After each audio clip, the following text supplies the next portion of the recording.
या देवी सर्वभूतेषु मां कात्यायनी रूपेण संस्थिता नमस्तस्यै नमस्तस्यै नमस्तस्यै नमो नमः। जय माता दी। आप सभी को नवरात्रि की षष्ठी तिथि की हार्दिक शुभकामनाएं।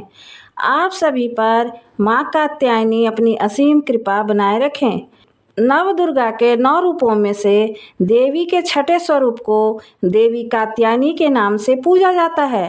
माता कात्यायनी की पूजा नवरात्रि के छठे दिन यानी षष्ठी तिथि को बड़े धूमधाम से मनाई जाती है। इनके पूजन से अद्भुत शक्ति का संचार होता है। इनका ध्यान गोधूली बेला में करना चाहिए।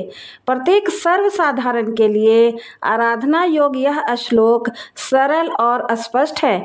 माँ जगदम्बे की भक्ति पाने के लिए नवरात्रि के छठे दिन इसका जप करना चाहिए। या देवी सर्वभूतेषु शक्ति रूपेण संस्थिता नमस्तस्यै नमस्तस्यै नमस्तस्यै नमो नमः। इसका अर्थ है, हे माँ सर्वत्र विराजमान और शक्ति रूपिणी प्रसिद्ध अम्बे, आपको मेरा बार बार प्रणाम है। देवी कात्यायनी का स्वरूप अत्यंत उज्जवल और ज्योतिर्मय है। इस स्वरूप में देवी की 4 भुजाएं हैं। इनमें से 2 तरफ की ऊपर वाली भुजा अभय मुद्रा में है और नीचे वाली भुजा वर मुद्रा में है। वहीं बाएं तरफ के नीचे वाली भुजा में तलवार है और ऊपर वाली भुजा में कमल का पुष्प सुसज्जित है। देवी का वाहन सिंह है।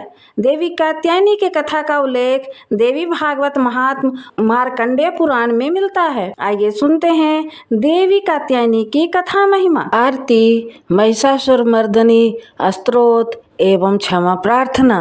देवी की महिमा को लेकर 2 कथाएं हिंदू धर्म में अत्यंत प्रचलित हैं। देवी के इस स्वरूप की महात्म कथा ऋषि कात्यायन से जुड़ी होने के कारण उनका नाम कात्यायनी पड़ा। वहीं देवी कात्यायनी की महिमा कथा दुराचारी महिषासुर के वध से भी जुड़ी हुई है। पुराणों में निहित कथाओं के अनुसार कत नाम के एक प्रसिद्ध महर्षि हुआ करते थे। उनके पुत्र का नाम ऋषि कात्य था। आगे चलकर ऋषि कात्य के गोत्र में महर्षि कात्यायन का जन्म हुआ और ऋषि अपने तप के कारण विश्व प्रसिद्ध हुए। ऋषि कात्यायन की इच्छा थी कि देवी भगवती उनके घर पुत्री के रूप में जन्म ले, इसलिए उन्होंने कई वर्षों तक देवी भगवती की कठोर तपस्या भी की। मान्यता है कि ऋषि कात्यायन की ऐसी एकनिष्ठ तपस्या से प्रसन्न होकर देवी भगवती ने तब उनकी इच्छा का मान रखते हुए उनके घर में पुत्री के रूप में जन्म लिया। ऋषि कात्यायन की पुत्री होने के कारण ही देवी भगवती देवी कात्यायनी कहलाईं। महर्षि कात्यायन ने बड़े प्रेम से देवी कात्यायनी का पालन पोषण किया। कुछ समय पश्चात पृथ्वी पर दुराचारी महिषासुर का उपद्रव सारी सीमाएं लांघ रहा था। महिषासुर को ये वरदान मिला हुआ था कि कोई भी पुरुष कभी उसे पराजित या उसका अंत नहीं कर पाएगा, इसलिए उसे किसी का डर नहीं था और देखते ही देखते उसने देवलोक पर भी अपना कब्जा कर लिया।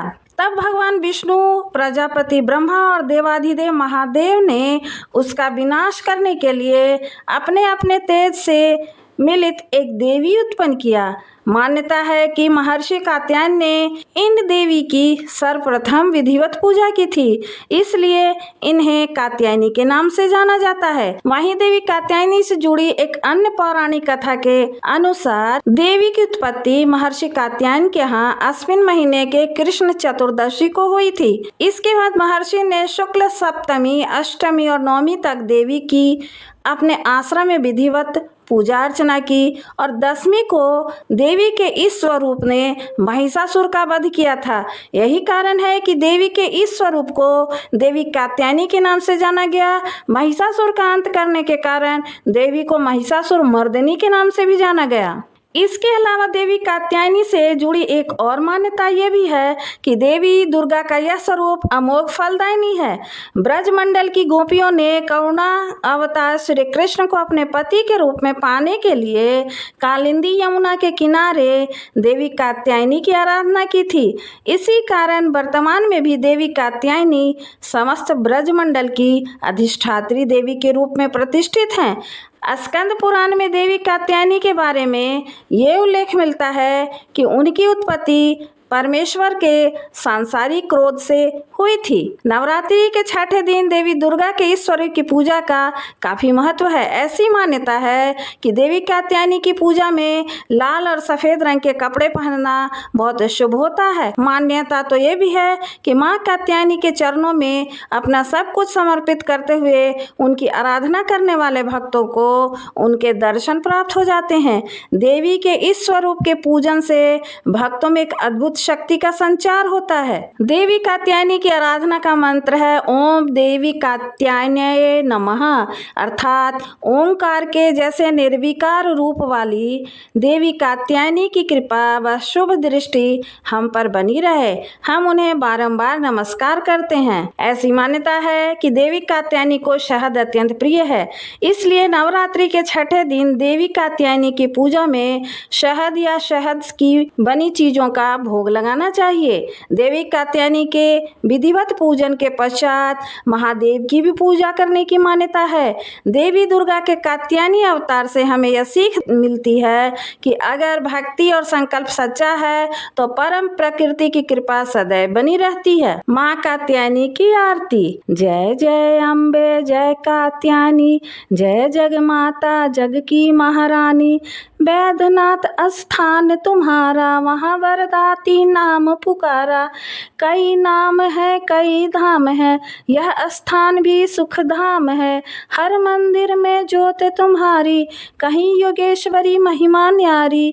हर जगह उत्सव होते रहते, हर मंदिर में भक्त हैं कहते। कात्यायनी रक्षक काया की, ग्रंथि काटे मोह माया की, झूठे मोह से छुड़ाने वाली। जय जय अम्बे जय कात्यायनी, जय जग माता जय जग की महारानी। अपना नाम जपाने वाली, बृहस्पति को पूजा करियो, ध्यान कात्यायनी का धरियो। हर संकट को दूर करेगी, भंडारे भरपूर करेगी। हर संकट को दूर करेगी, भंडारे भरपूर करेगी। जो भी माँ को भक्त पुकारे, कात्यायनी माँ सब कष्ट निवारे। जय जय अम्बे जय कात्यायनी, जय जग माता जय जग की महारानी। जय जय जय अम्बे कात्यायनी, जय माता दी। हे हिमालय राज की कन्या, विश्व को आनंद देने वाली, नंदी गणों के द्वारा नमस्कृत, गिरिवर विंध्याचल के शिखर पर निवास करने वाली, भगवान विष्णु को प्रसन्न करने वाली, इंद्रदेव के द्वारा नमस्कृत, भगवान नीलकंठ की पत्नी, विश्व में विशाल कुटुंब वाली और विश्व को संपन्नता देने वाली, महिषासुर का मर्दन करने वाली, अपने बालों की लता से आकर्षित करने वाली, पर्वत की पुत्री, तुम्हारी जय हो जय हो जय हो। देवों को वरदान देने वाली, दुर्धर और दुर्मुख असुरों को मारने वाली और स्वयं में ही प्रसन्न रहने वाली, तीनों लोकों का पोषण करने वाली, शंकर को संतुष्ट करने वाली, पापों को हरने वाली और घोर गर्जना के साथ दानवों पर क्रोध करने वाली, अहंकारियों के घमंड को सुखा देने वाली, समुद्र की पुत्री, हे महिषासुर का मर्दन करने वाली, अपने बालों की लता से आकर्षित करने वाली, पर्वत की पुत्री, तुम्हारी जय हो जय हो जय हो। हे जग माता, मेरी माँ, प्रेम से कदम के वन में वास करने वाली, हास्य भाव में रहने वाली, हिमालय के शिखर में स्थित अपने भवन में विराजित, मधु की तरह मधुर मधु कैटभ का मद नष्ट करने वाली, महिष को विदीर्ण करने वाली, सदा युद्ध में लिप्त रहने वाली, हे महिषासुर का मर्दन करने वाली, अपने बालों की लता से आकर्षित करने वाली, पर्वत की पुत्री, तुम्हारी जय हो जय हो जय हो। शत्रुओं के हाथियों की सूंड काटने वाली, उनके 100 टुकड़े करने वाली, जिनका सिंह शत्रुओं के हाथियों के सर अलग अलग टुकड़े कर देता है, अपनी भुजाओं के अस्त्रों से चंड और मुंड का शीश काटने वाली, हे महिषासुर का मर्दन करने वाली, अपने बालों की लता से आकर्षित करने वाली, पर्वत की पुत्री, तुम्हारी जय हो जय हो जय हो।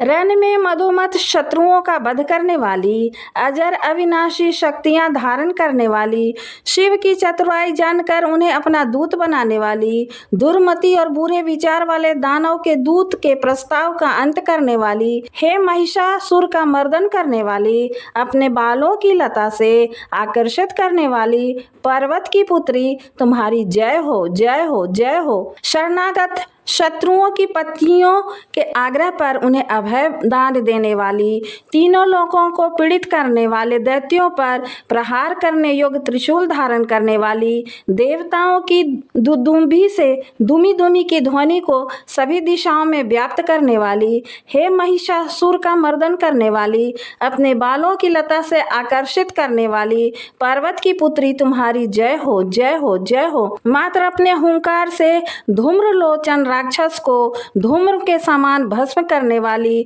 युद्ध में कुपित रक्त बीज के रक्त से उत्पन्न अन्य रक्त बीजों का रक्त पीने वाली, शुंभ निशुंभ दैत्यों की बलि से शिव और भूत प्रेतों को तृप्त करने वाली, हे महिषासुर का मर्दन करने वाली, अपने बालों की लता से आकर्षित करने वाली, पर्वत की पुत्री तुम्हारी जय हो, जय हो, जय हो। युद्ध भूमि में जिनके हाथों के कंगन धनुष के समान चमकते हैं, जिनके सोने के तीर शत्रुओं को विदीर्ण करके लाल हो जाते हैं और उसकी चीख निकलते हैं, चारों ओर की सेनाओं, हाथी, घोड़ा, पैदल, रथ का संहार करने वाली, अनेक प्रकार के ध्वनि करने वाले बटुकों को उत्पन्न करने वाली, हे महिषासुर का मर्दन करने वाली, अपने बालों की लता से आकर्षित करने वाली, पर्वत की पुत्री तुम्हारी जय हो, जय हो, जय हो। देवांगनाओं के तत्ता थेई थेई आदि शब्दों से युक्त भाव में नृत्य में मग्न रहने वाली,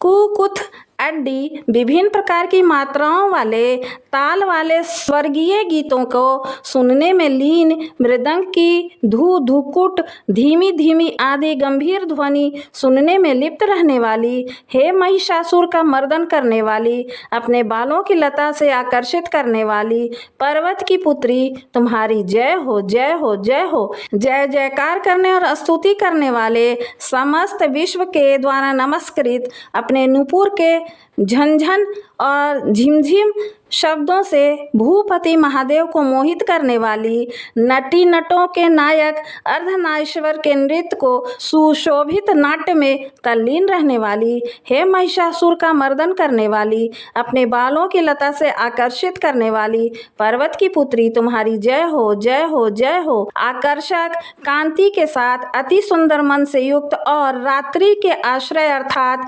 चंद्रदेव की आभा को अपने चेहरे की सुंदरता से फीका करने वाली, काले भंवरों के समान सुंदर नेत्रों वाली, हे महिषासुर का मर्दन करने वाली, अपने बालों की लताओं से आकर्षित करने वाली, पर्वत की पुत्री तुम्हारी जय हो, जय हो, जय हो। महायोद्धाओं के युद्ध में चमेली के पुष्पों की भांति कोमल स्त्रियों के साथ रहने वाली तथा चमेली की लताओं की भांति कोमल भील स्त्रियों से जो झिंगुरों के झुंड की भांति घिरी हुई हैं, चेहरे पर उल्लास से उत्पन्न उषा काल के सूर्य और खिले हुए लाल फूल के समान मुस्कान वाली, हे महिषासुर का मर्दन करने वाली, अपने बालों की लता से आकर्षित करने वाली, पर्वत की पुत्री तुम्हारी जय हो, जय हो, जय हो। जिनके कानों से अविरल मद बहता रहता है, उस हाथी के समान उत्तेजित हे गजेश्वरी, तीनों लोकों के आभूषण रूप, सौंदर्य, शक्ति और कलाओं से सुशोभित हे राजपुत्री,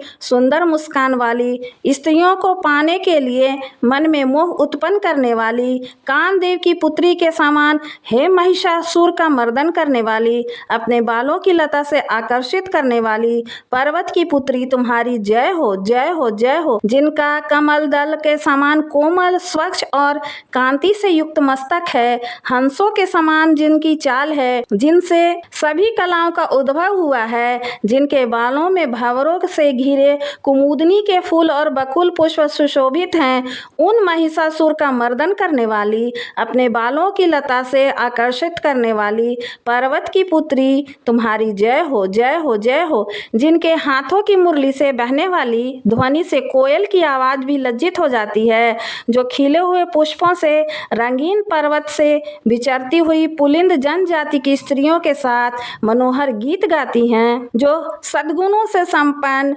शबरी जाति की स्त्रियों के साथ खेलती हैं, उन महिषासुर का मर्दन करने वाली, अपने बालों की लता से आकर्षित करने वाली पर्वत की पुत्री तुम्हारी जय हो, जय हो, जय हो। जिनकी चमक से चंद्रमा की रोशनी फीकी पड़ जाए, ऐसे सुंदर रेशम के वस्त्रों से जिनकी कमर सुशोभित है, देवताओं और असुरों के सर झुकने पर उनके मुकुट की मणियों से जिनके पैर के नाखून चंद्रमा की भांति दमकते हैं, और जैसे सोने के पर्वत व विजय पाकर कोई हाथी मनोन्माद होता है, वैसे ही देवी के वक्षस्थल कलश की भांति प्रतीत होते हैं। महिषासुर का मर्दन करने वाली, अपने बालों की लता से आकर्षित करने वाली पर्वत की पुत्री तुम्हारी जय हो, जय हो, जय हो। सहस्त्रों दैत्यों के सहस्त्रों हाथों से सहस्त्रों युद्ध जीतने वाली और सहस्त्रों हाथों से पूजित सूर तारक उत्पन्न करने वाली, उसका तारकासुर के साथ युद्ध कराने वाली, राजा सूरत और समाधि नामक वैश्य की भक्ति से समान रूप से संतुष्ट होने वाली, हे महिषासुर का मर्दन करने वाली, बालों की लता से आकर्षित करने वाली पर्वत की पुत्री तुम्हारी जय हो, जय हो, जय हो। जो तुम्हारे दयामय पद कमलों की सेवा करता है, हे कमला, वह व्यक्ति कमल निवास कैसे न बने। शिवे, तुम्हारे पद कमल ही परम पद हैं, उनका ध्यान करने पर भी परम पद कैसे नहीं पाऊंगा। हे महिषासुर का मर्दन करने वाली, बालों की लता से आकर्षित करने वाली पर्वत की पुत्री तुम्हारी जय हो, जय हो, जय हो। सोने के समान चमकते हुए नदी के जल से जो तुम्हें रंग भवन में छिड़काव करेगा, वो इंद्राणी के वक्ष से आलिंगित होने वाले इंद्र के समान सुखानुभूति क्यों न पाएगा। हे महासरस्वती, तुमसे मांगल्य का निवास है, मैं तुम्हारे चरण के शरण लेता हूँ। हे महिषासुर का मर्दन करने वाली, बालों की लता से आकर्षित करने वाली पर्वत की पुत्री तुम्हारी जय हो, जय हो, जय हो। तुम्हारे निर्मल चंद्र समान मुख चंद्रमा का निवास है, जो सभी अशुद्धियों को दूर कर देता है। नहीं तो क्यों मेरा मन इंद्रपुरी की सुंदर स्त्रियों से विमुख हो गया है। मेरे मत के अनुसार तुम्हारी कृपा के बिना शिव नाम के धन की प्राप्ति कैसे संभव हो सकती है। हे महिषासुर का मर्दन करने वाली, बालों की लता से आकर्षित करने वाली पर्वत की पुत्री तुम्हारी जय हो, जय हो, जय हो। हे दीनों पर दया करने वाली उमा, मुझ पर भी दया कर ही दो। हे जगत जननी, जैसे तुम दया की वर्षा करती हो, वैसे ही तीरों की वर्षा भी करती हो, इसलिए इस समय जैसा तुम्हें उचित लगे वैसा करो, मेरे पाप और ताप दूर करो। हे महिषासुर का मर्दन करने वाली, बालों की लता से आकर्षित करने वाली पर्वत की पुत्री तुम्हारी जय हो, जय हो। मंत्रों और पूजा में हुई गलतियों के लिए अब हम क्षमा प्रार्थना करेंगे। हे परमेश्वरी, मेरे द्वारा रात दिन बहुत से अपराध होते रहते हैं, मुझे अपना दास समझकर मेरे उन अपराधों को आप कृपापूर्वक क्षमा करिए। परमेश्वरी, मैं आवाहन करना नहीं जानता, विसर्जन करना भी नहीं जानता तथा पूजा करने के ढंग भी नहीं जानता। हे माँ, मुझे क्षमा करिए। देवी सुरेश्वरी, मैंने जो मंत्रहीन, क्रियाहीन और भक्तिहीन पूजन किया है, वह सब आपकी कृपा से पूरे हों। सैकड़ों अपराध करने के बाद भी जो आपके शरण में आके जगदम्बा कहकर पुकारता है, उसे वह गति प्राप्त होती है जो ब्रह्मादि देवताओं के लिए भी पाना आसान नहीं है। हे जगदम्बिके, मैं अपराधी हूँ, किंतु आपकी शरण में आया हूँ। इस समय दया का पात्र हूँ, आप जैसा चाहें वैसा करें। हे देवी परमेश्वरी, अज्ञानवश, भूल से या बुद्धि भ्रष्ट होने के कारण मैंने जो भी न्यूनता या अधिकता कर दी हो, वह सब क्षमा करें और प्रसन्न हो। सच्चिदानंद स्वरूपा परमेश्वरी, जगत माता, कामेश्वरी, आप प्रेम पूर्वक मेरी यह पूजा स्वीकार करें और मुझ पर प्रसन्न रहें। देवी सुरेश्वरी, आप गोपनीय से भी गोपनीय वस्तु की रक्षा करने वाली हैं। मेरे निवेदन किए हुए इस जप को ग्रहण करिए। आपकी कृपा से मुझे सिद्धि प्राप्त हो। जय माता दी। यदि वीडियो पसंद आया हो तो कृपया हमारे चैनल को लाइक, शेयर और सब्सक्राइब करें ताकि आगे आने वाले वीडियो की जानकारी आपको समय से पूर्व मिल जाए। धन्यवाद।